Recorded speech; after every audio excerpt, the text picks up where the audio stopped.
Hello, everyone, and welcome to English Pod. My name is Marco. My name is Catherine, and today we've got part 3 of an exciting series we've got for you at the elementary level. That's right. As you may remember, this is a series that we're studying all about a job interview. So in the first part, we just talked about the introduction. The second part was talking about your personal background. And now we're going to talk about your educational background. Okay, so the key topic here today is education. Let's take a listen to this dialogue, and we'll be back in a minute.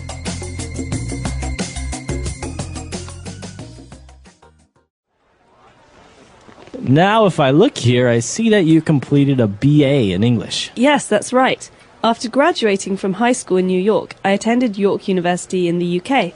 My major was English, and my minor was business. I completed my BA in 2004. Yes, I'm pleased to see that you also got a distinction. Yes, that's right. I've always enjoyed studying. My friends say I'm a bit of a bookworm, but my father always pushed us to succeed at school. Well, it looks like his encouragement paid off, Rebecca. So how about extracurricular activities at university? Well, I've always been keen on writing, so I became the editor for the university student newspaper, which I really loved. Also, I volunteered for a group called Shelter to help the homeless in New York. What did that involve? Providing warm meals and shelter, especially in the winter months. I found it really fulfilling to be part of that group. I'm sure. Okay, now let's move on to your work experience, shall we? Yeah, okay. Okay.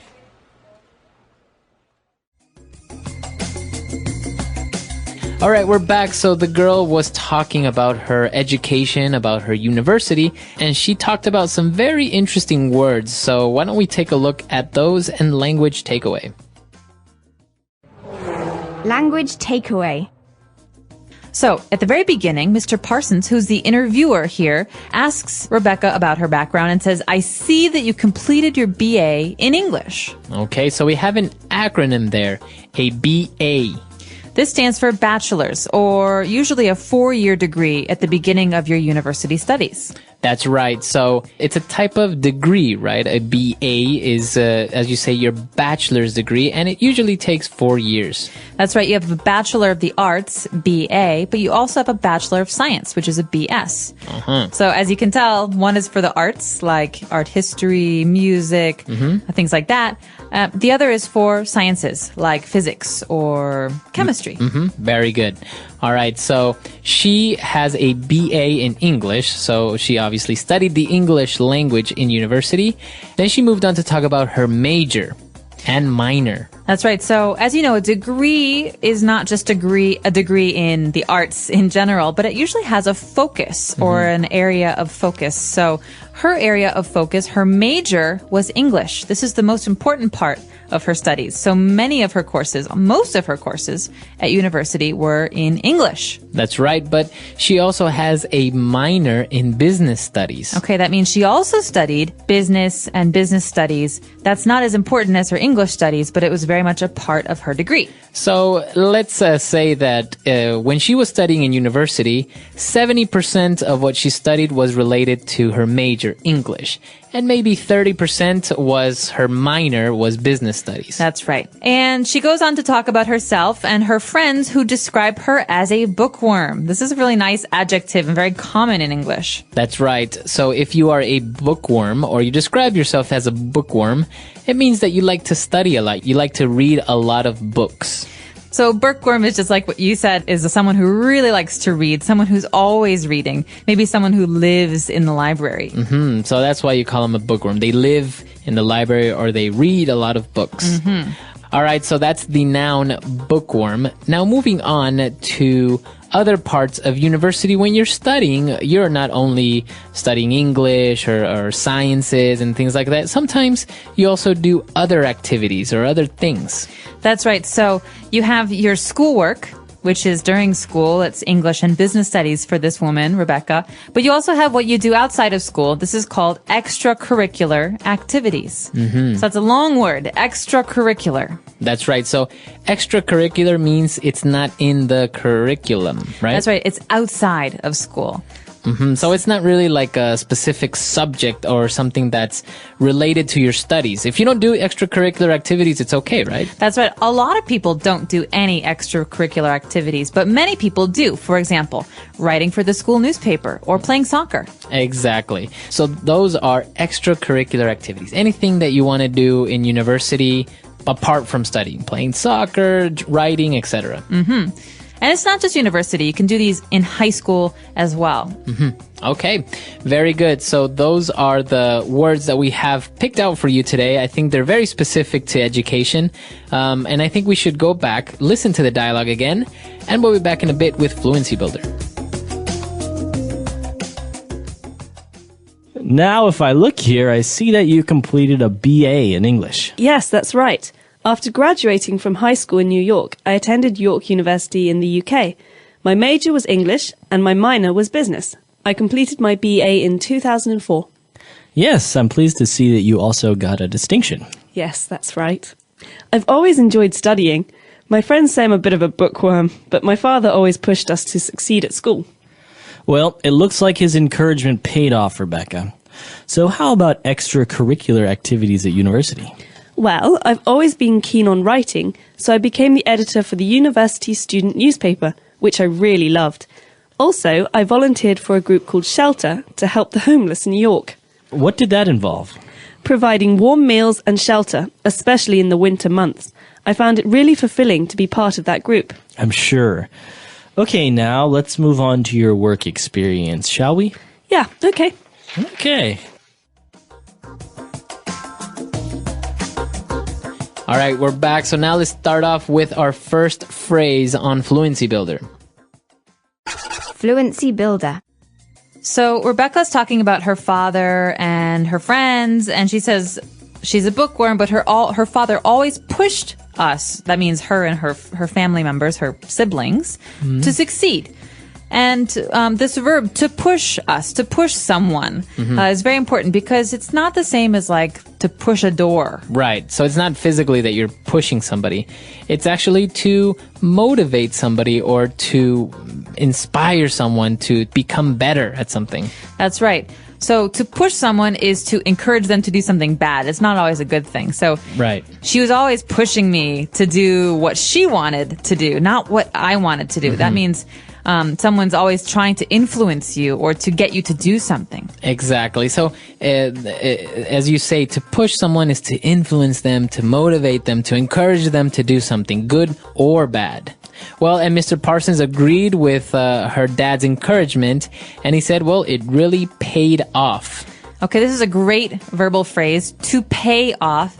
This means to have benefits. Okay, so all of your hard work really paid off. So you can see the results. You can see the positive results of your hard work. It paid off. You could even ask someone, all that hard work, did it pay off? Right. So that you're basically asking, was it worth it? Yeah. Okay, to pay off. And, well, when she was talking about extracurricular activities, she said she was always keen on writing. Now, I think this is more common among British people to say you're keen on something, but it basically means to like. So remember the phrase keen on. This is the preposition here, keen on. I'm keen on writing. So can you say that you are keen on someone? Yes, you can. That means you like someone, maybe romantically. Okay, so it's kind of, as Catherine said, a more of a British thing, but it's correct and you can use it in replacement of to like. I think it also sounds a little bit more formal. Instead of saying, well, I've always liked writing, if she says, well, I've always been keen on writing, I think it sounds nice. A little smarter. Yeah. All right. And our last word, it's actually an interesting word. It might be a little bit complicated to understand, but when she said that,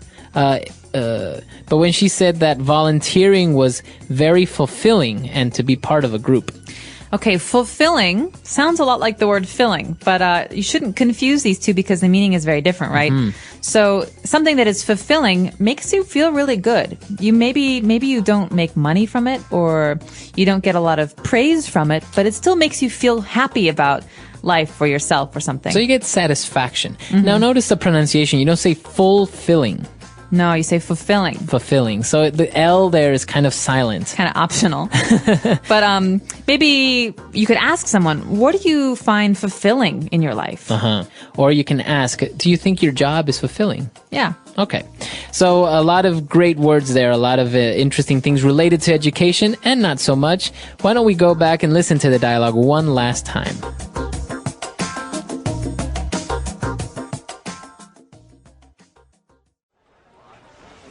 Now, if I look here, I see that you completed a BA in English. Yes, that's right. After graduating from high school in New York, I attended York University in the UK. My major was English and my minor was business. I completed my BA in 2004. Yes, I'm pleased to see that you also got a distinction. Yes, that's right. I've always enjoyed studying. My friends say I'm a bit of a bookworm, but my father always pushed us to succeed at school. Well, it looks like his encouragement paid off, Rebecca. So how about extracurricular activities at university? Well, I've always been keen on writing, so I became the editor for the university student newspaper, which I really loved. Also, I volunteered for a group called Shelter to help the homeless in New York, What did that involve? providing warm meals and shelter, especially in the winter months. I found it really fulfilling to be part of that group. I'm sure. Okay, now let's move on to your work experience, shall we? Yeah, okay. Okay.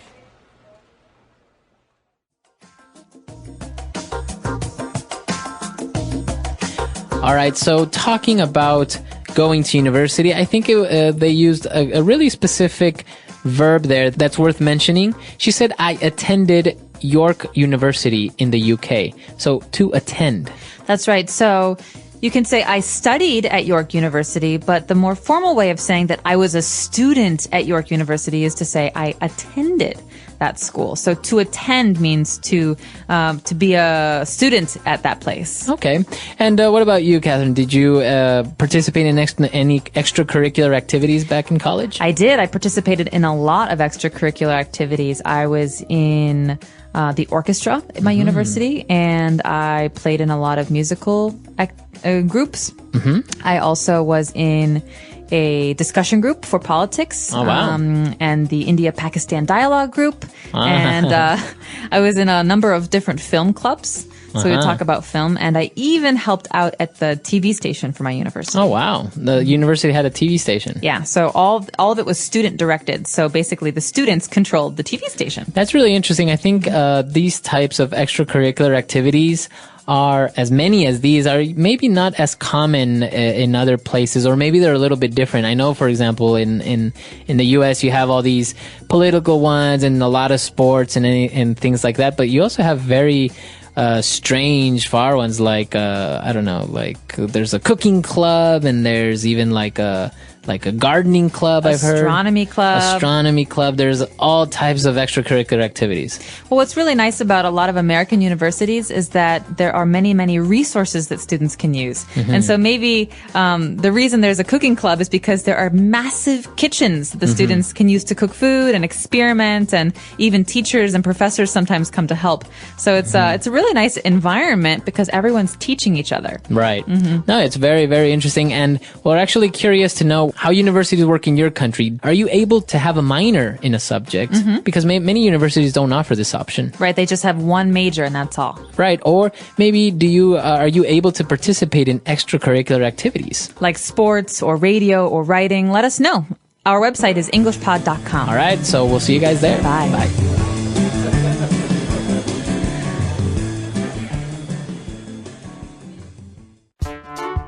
The English Pod Audio Review. Listen to the meaning, then say the vocabulary word. Bachelor of Arts. BA. The main subject studied in a college. Major. A second subject studied in college. Minor. Excellence. Distinction. A person who likes reading and studying. Bookworm. To affect positively. Pay off. Extra activities. Extracurricular. Willing or eager to do something. Keen on. Want to do something without being forced or pay. Volunteer. Contain. Involve. Full of happiness and satisfaction. Fulfilling. To encourage or persuade someone to do something. Push. Let's try that faster. willing or eager to do something. Keen on. Want to do something without being forced or pay. Volunteer. A second subject studied in college. Minor. Full of happiness and satisfaction. Fulfilling. Extra activities. Extracurricular. To affect positively. Pay off. Bachelor of Arts. BA. Contain. Involve. Excellence. Distinction. A person who likes reading and studying. Bookworm. To encourage or persuade someone to do something. Push. The main subject studied in a college. Major. Now say the word and hear it in a sentence. Major. You're almost finished with your first year of college. Have you decided on a major yet? Major. Mark graduated with a double major in philosophy and East Asian studies. Major. I attended the University of Washington where I majored in economics. Distinction. It may be difficult for some English learners to hear the distinction between the words eyes and ice. Distinction. Only the best of the best students at British universities receive distinction. Distinction. And Bo Shishun had the distinction of being the tallest man in the world. Keen on. I think Tom is keen on Sherry. He's always flirting with her. Keen on. I'd rather not go to McDonald's for lunch. I'm not keen on fast food. Keen on. My boss is really keen on golf these days, so we bought him monogrammed golf balls as a gift. Pay off. All that studying really paid off. I got 100% on my final exam. Pay off. My daughter doesn't like going to violin lessons 3 times a week, but I tell her that all this practice will pay off someday. Pay off. We took a risk with this marketing campaign, but it really paid off. Our customer base nearly doubled. Extracurricular. What extracurricular activities did you participate in while you were in college? Extracurricular. Many students in Asian countries have to study so much they have no time for extracurricular activities. Extracurricular. I'm a happily married man with no extracurricular relationships.